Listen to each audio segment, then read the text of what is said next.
And just because he's claiming about, not the votes counted in that, the two polling stations are not in his favor. He believes he's the one who's carried the day and not the UDA candidate. But what does the KIAMBAA constituency by-election mean to President Uhuru Kenyatta and also Deputy President William Ruto, who's been affiliated with the UDA party? They're looking forward to grabbing that seat so as to move to Parliament. But then, let me bring in two brilliant minds into this conversation. Political analyst Dr.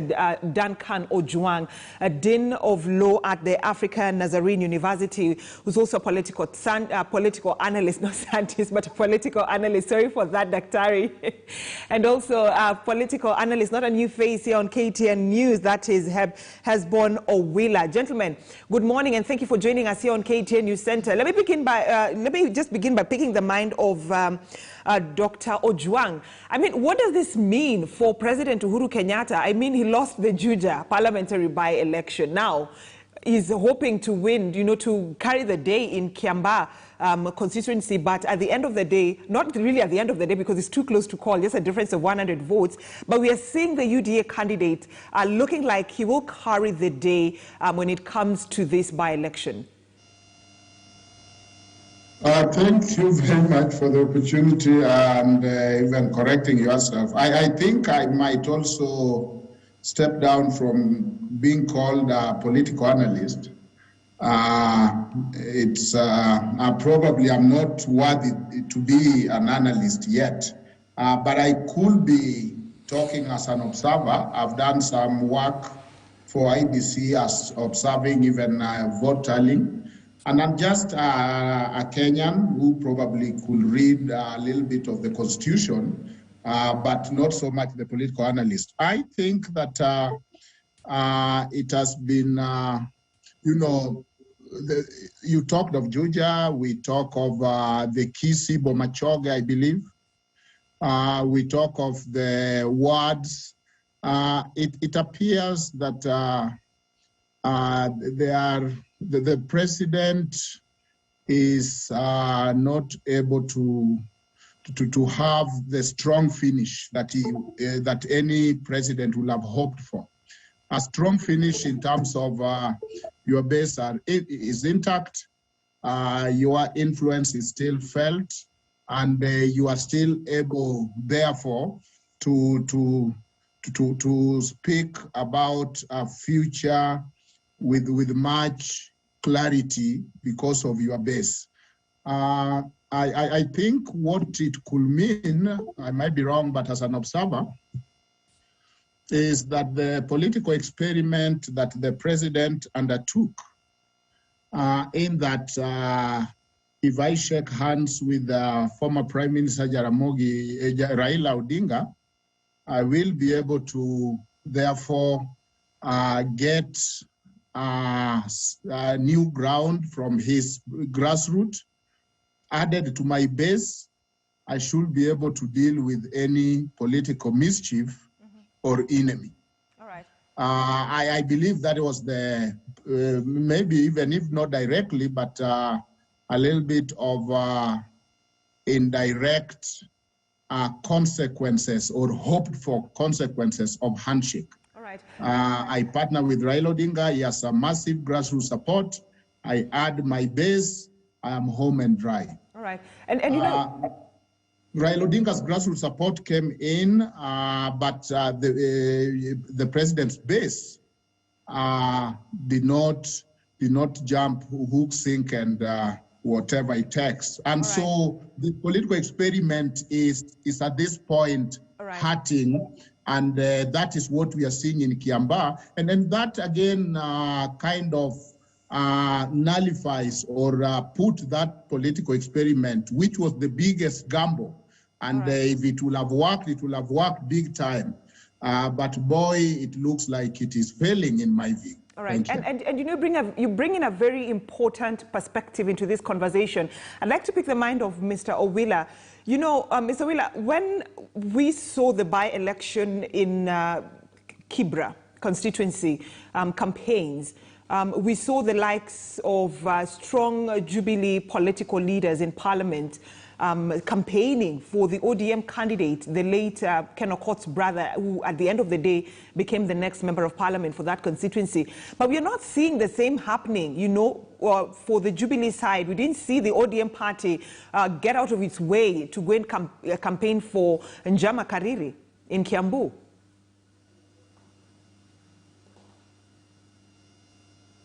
Owila, if you can get me. I think the reason why we're not seeing that is simply because of the framing of the KIAMBAA by-election. Before even the elections kicked in proper, you could feel the undertones, you know, of most of the folks from UDA, you know, talking about this is not a contest between you know, these candidates. This is a contest between what the handshake brought in, and that is the Honorable Raila Odinga, and the frustrations that we have in terms of development. What has frustrated Jubilee, you know, in terms of continuing with its Big Four agenda. And I think that could be the reason why they didn't want to underscore that kind of narrative. But then secondly, I don't think they needed that kind of support. Kibra is a lot more cosmopolitan. It's in the middle of the city. There are a lot of interest in Kibra. KIAMBAA is in Kiambu County, and I think it's a Jubilee stronghold, and there weren't those many interests that ODM would have in KIAMBAA. But if you ask me, I think it was a safe bet not to drive ODM into that because of the narrative that was already being propagated, that this should be a protest contest against the handshake. But then, Owila, I mean, yes, Kibra is a cosmopolitan area constituency, but it's the same thing with the Kiambu constituency. It's a cosmopolitan county. You know, people from different backgrounds live there.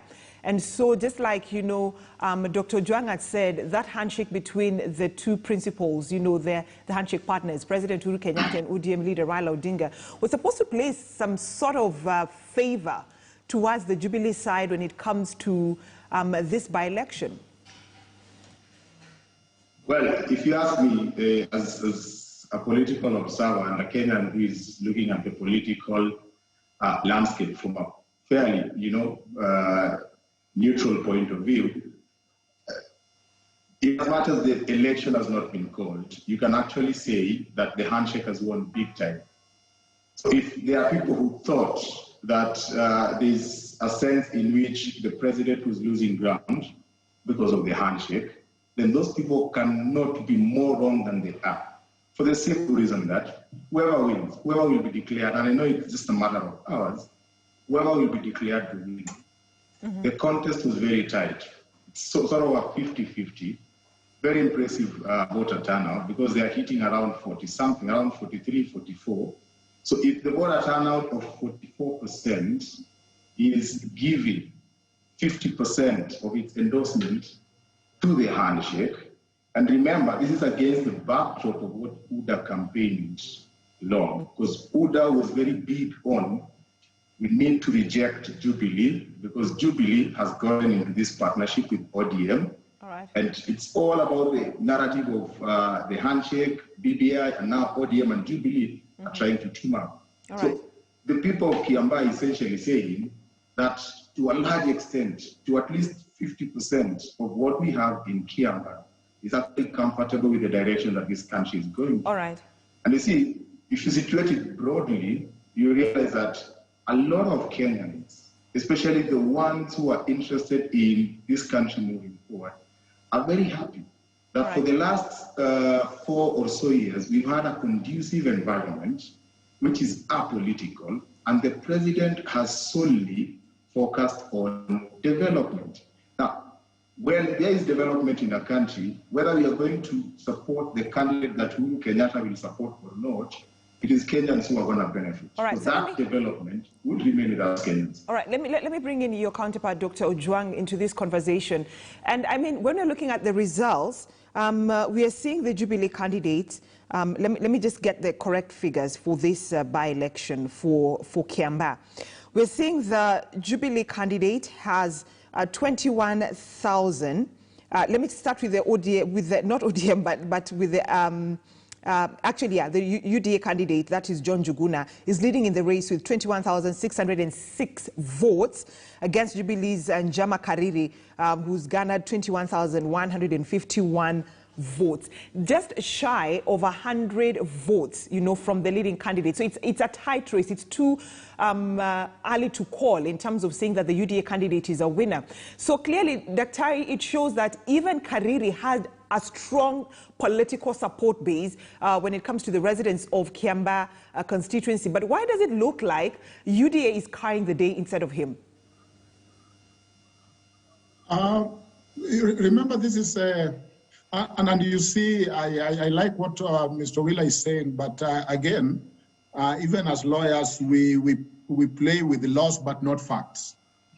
I think facts speaks for themselves. One of the facts is that I think, apart from bluffing, nobody expected that the president is totally impotent in his own backyard. That would be totally naive. So that is not the issue, that anybody expected that the president candidate will not give any person in his own backyard a chase for his money or run for his money. Secondly, that this is a candidate who garnered in the previous election 15,000 votes.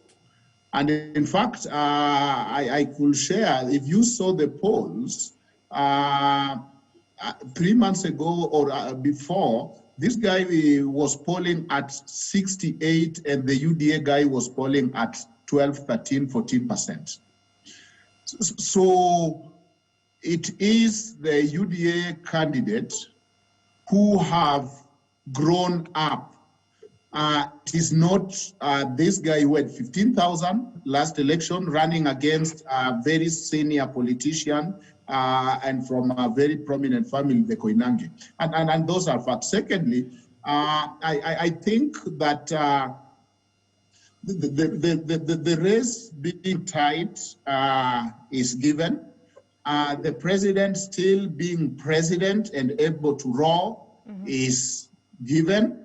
But it is the trend that any serious political analyst will look at. It is the connecting the dots. It's the wave.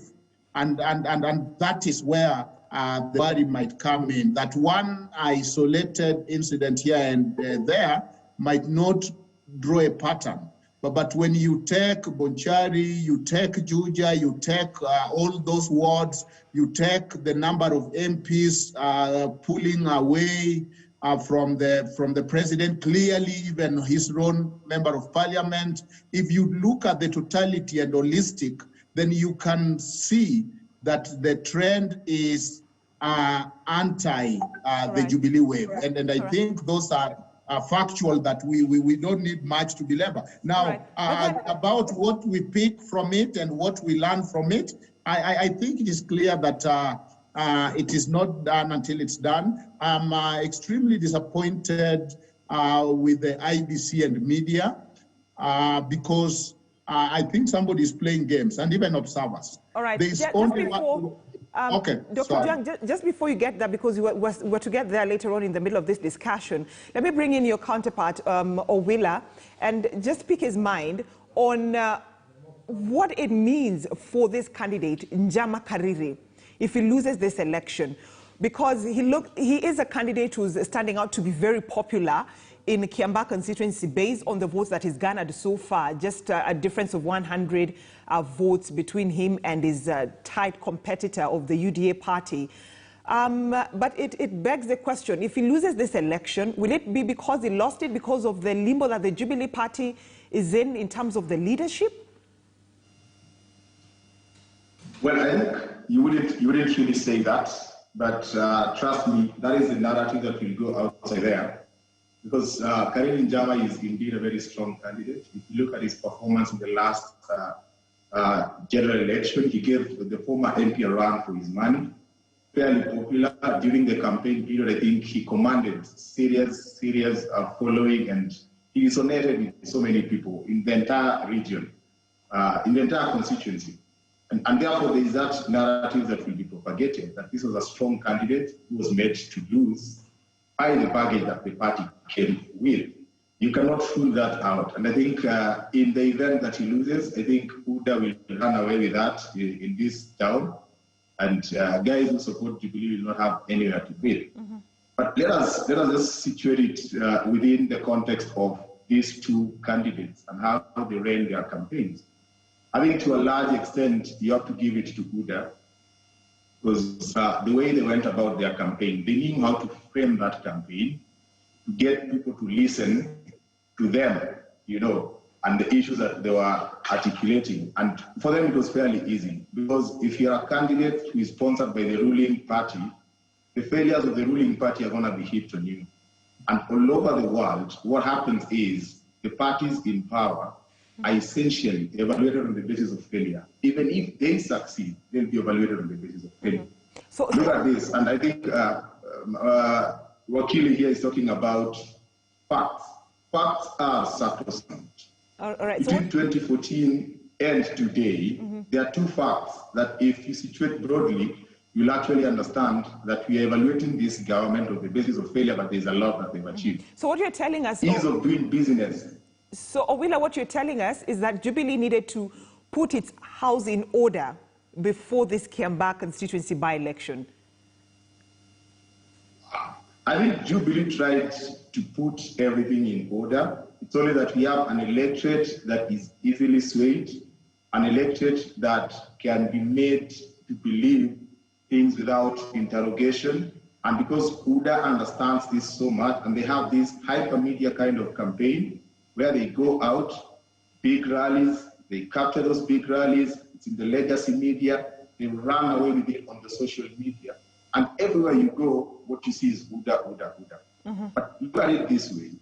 This narrative that they went with, that this is a candidate from the government that has not delivered much, is a narrative that is false from the beginning. All right. If you're talking about the enterprising community from Mount Kenya region, just look at ease of doing business. In 2014, when President Uhuru Kenyatta had just assumed, the presidency, Kenya was ranked 129. We have consistently worked with the government has consistently worked with the private sector. And today, we are at number 56 globally. So if you look at these facts, and probably, these are the facts that Mwananchi does not want to listen to. Maybe Jubilee did not unpack all these facts and tell people that yes, maybe the cost of living has gone up, but there is ease of doing business. Our GDP has grown. Maybe we are talking about high taxation, but we have access to health centers. That is the kind of narrative that the Mwananchi did get, but they got the UDA one. All right. So Dr. Juang, it will be sad for the Jubilee Party to once again, if UDA carries the day in KIAMBAA constituency, to be sad for Jubilee once again to lose another political seat within the Mount Kenya region. So where does it place the president and also the deputy president? I think it's what some commentators call death by 1,000 wounds. That when you are stabbed and you incur so many wounds, eventually there might not be specific trauma, but you are found succumbed to the many cuts and wounds.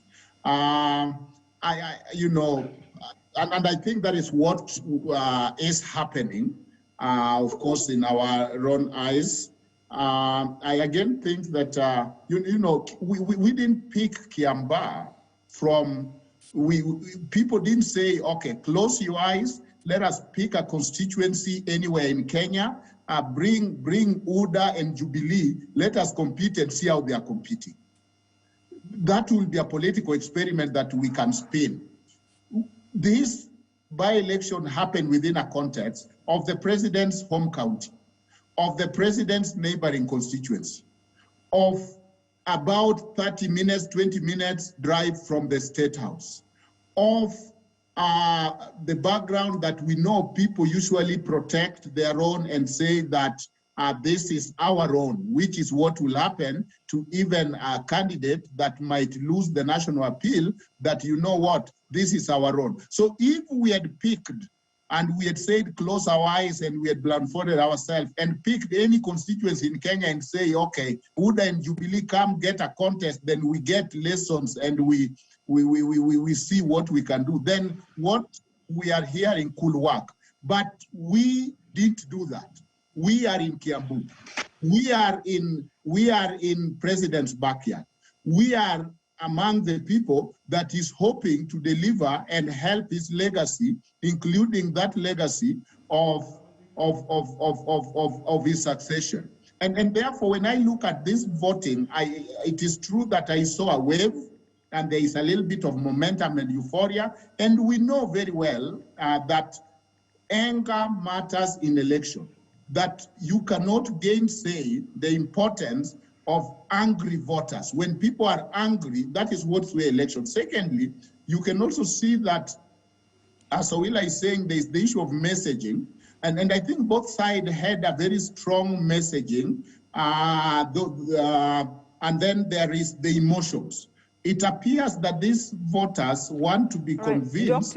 Dr. Juang, yes. Juang, just allow me to cut you. Just allow me to cut you short, because the latest news that we have, breaking news, it's really important for Kenyans, and that is about the developing story of the police officer Caroline KANGOGO, who was being sought after by police officers. And Rift Valley Commissioner George Natembeya has actually confirmed that Caroline KANGOGO has actually killed herself. Remember, this comes after police officers were seriously looking for her. We also saw the likes of a senior lawyer in the country, Senior Counsel Haminu, saying that he is ready actually to give free legal services to KANGOGO only if she goes to the police officer, surrenders herself, and but then the saddest news that we're receiving right now is that Caroline KANGOGO has actually, if I may say, committed suicide, killed herself. This is information that has been confirmed by the Rift Valley Commissioner George Natembeya. This is after she was allegedly accused of killing 2 Kenyans, a police officer, her workmate, and also another citizen here in Nairobi, in KIAMBAA County. And so that is the latest information that we have for you concerning Caroline KANGOGO. The search has actually come to an end after the confirmation by Rift Valley Commissioner George Natembeya saying that Caroline KANGOGO has actually killed herself. It is a developing story here on KTN News Center. As we try to gather more information, the search has been ongoing for over 1 week. The search began last week when we broke the news about the sudden killing of the police officer in Nakuru County.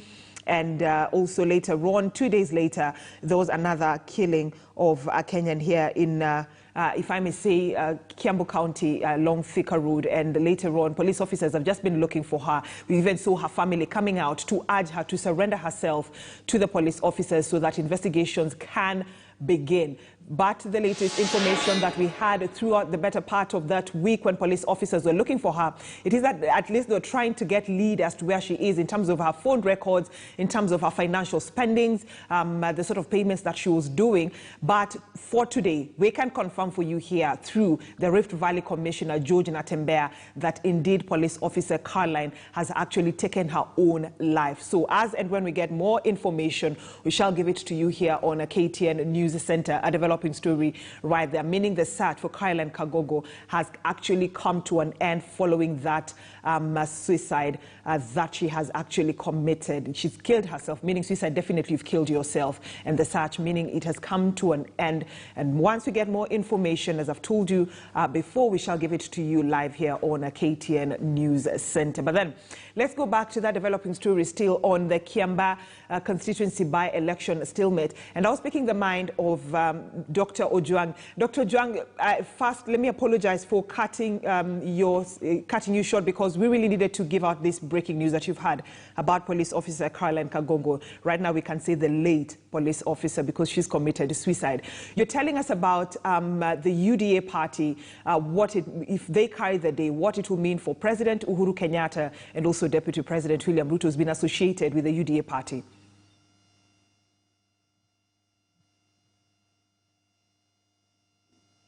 Kindly unmute your mic. You did, yes, and you did intervene at the right, very important message. Again, I'm sorry for the family of KANGOGO. We might not know really what happened, but again, you know, even at the time that we were told she's armed and dangerous and out there, she kind of restrained herself. There were fear that she might just go in shooting spree. And she kind of, but it's tragic. We are sorry. I think what I was saying is that if we miss context and the story, then we might not get what we are talking about.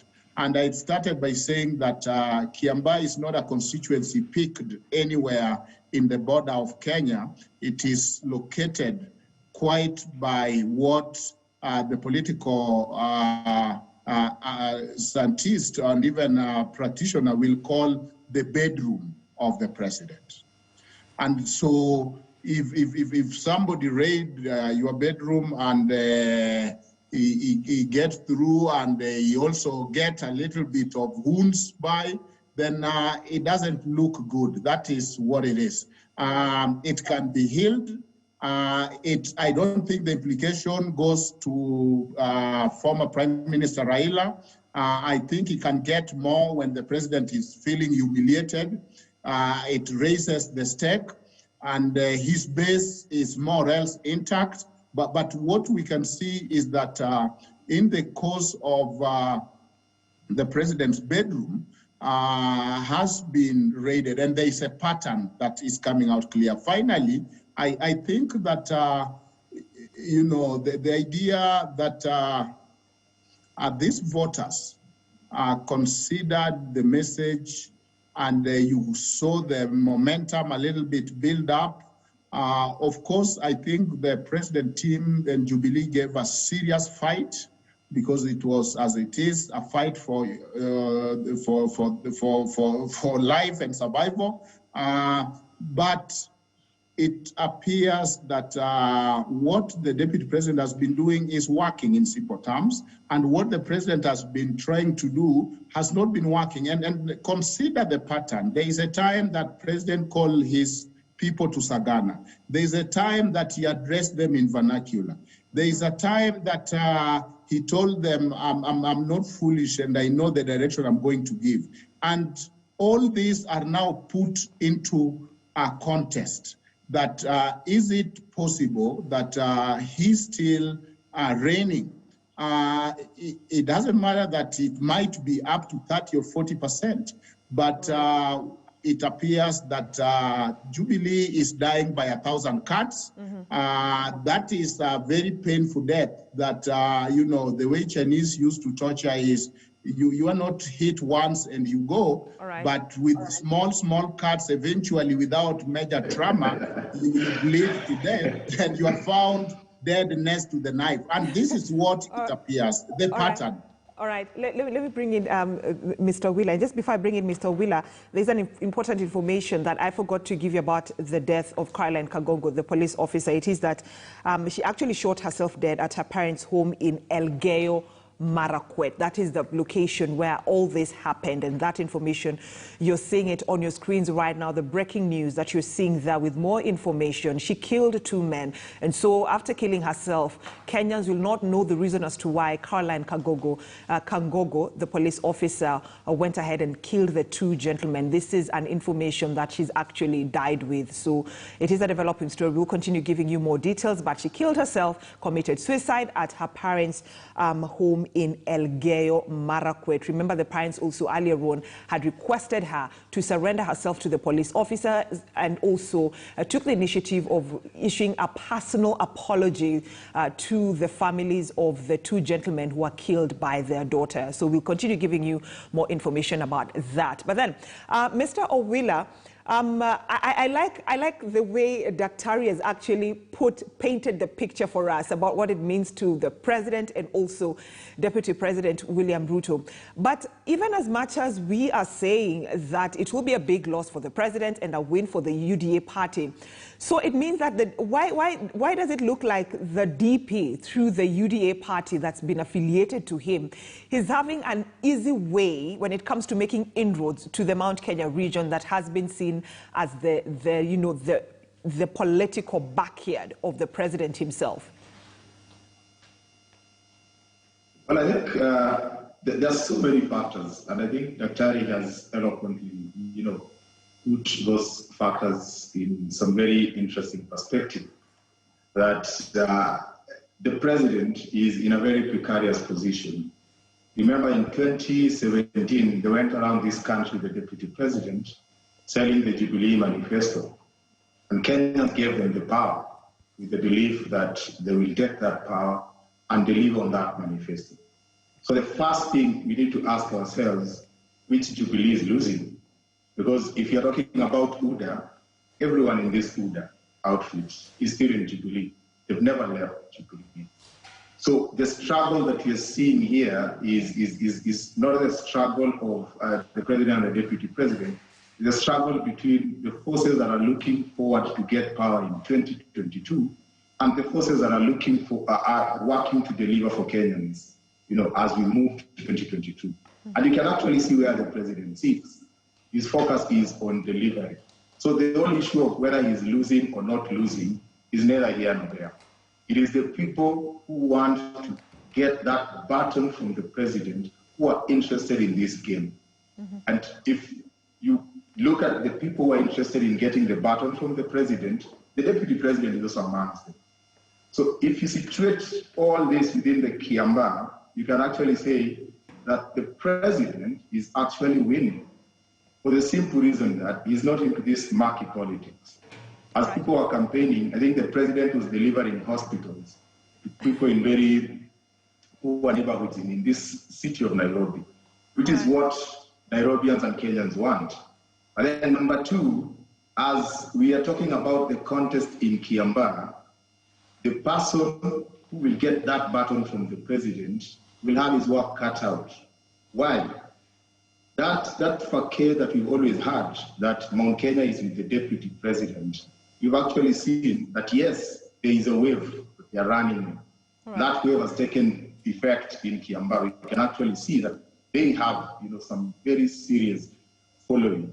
And this is actually the first contest that is pitting the president and the deputy president, because the deputy has associated himself outrightly with All right. But then, yes, I get your sentiment that you're saying, everyone wants to take over the leadership mantle of a central region, right? From, political leaders from the central region within the Jubilee Party and also Deputy President William Ruto. But then, they're trying to help the DP make inroads into the Mount Kenya region through rebellion, because, they're in the Jubilee Party, but at the same time, they're pledging allegiance to another party, which is UDA Party. And you see, let us just look at it this way. Why are they pledging allegiance to the deputy president? Because there is something at stake. Most of these folks know that come 2022, Central Kenya is not going to have a substantive presidential candidate. I know they will have, but it won't be a formidable presidential candidate. But they will have very powerful figures within centers of power. And you're likely to have a two-horse race, either between the deputy president or the Right Honorable Raila Odinga, or someone from the NASA brigade. All right. What that tells you is that majority of the people who are angling around the deputy president have already seen that this is a guy who has a formidable force. He has already declared. He has a solid support base. We've worked with him for 10 years. We can build on that. But wait until he comes up with a structure. That is when you will know who in Central Kenya will fight together with the Deputy President to the end. All right. Because I can tell you, when the election comes and President Uhuru Kenyatta and the Deputy are not on the same political formation, all these parliamentary members of parliament who are now campaigning for UDA candidates will be fighting their own wars. All right. They will not be there to fight for the Deputy. All right. All right. And it's going to be a totally different ballgame. All right. Gentlemen, thank you so much for your sentiments this morning here on KTN News Center. We've been talking to two gentlemen here, political analyst Emmanuel, not Emmanuel, but rather Hesbon Owila. Thank you for giving us your sentiments about the KIAMBAA constituency. I was about to say constituency, but it's constituency in Kiambu County by-election that happened yesterday. It is a very close race to call because there's only a difference of 100 votes between the leading candidate of UDA and also Jubilee candidate, and also Dr. Duncan Ojwang, Dean of Law, African Nazarene University. Asante sana, Daktari, also for your sentiments this morning. Taking us to another commercial break, but then we're still keeping eye on three important developing stories here on KTN News Center. That of Police Officer KANGOGO, who has decided, actually took away her life through suicide, and also the IBC selection panel that is currently underway at the KICC. Remember what you're seeing. Actually, yeah, you've seen it on your screens right now. The interview is currently underway, and also we shall be crossing over live to KIAMBAA.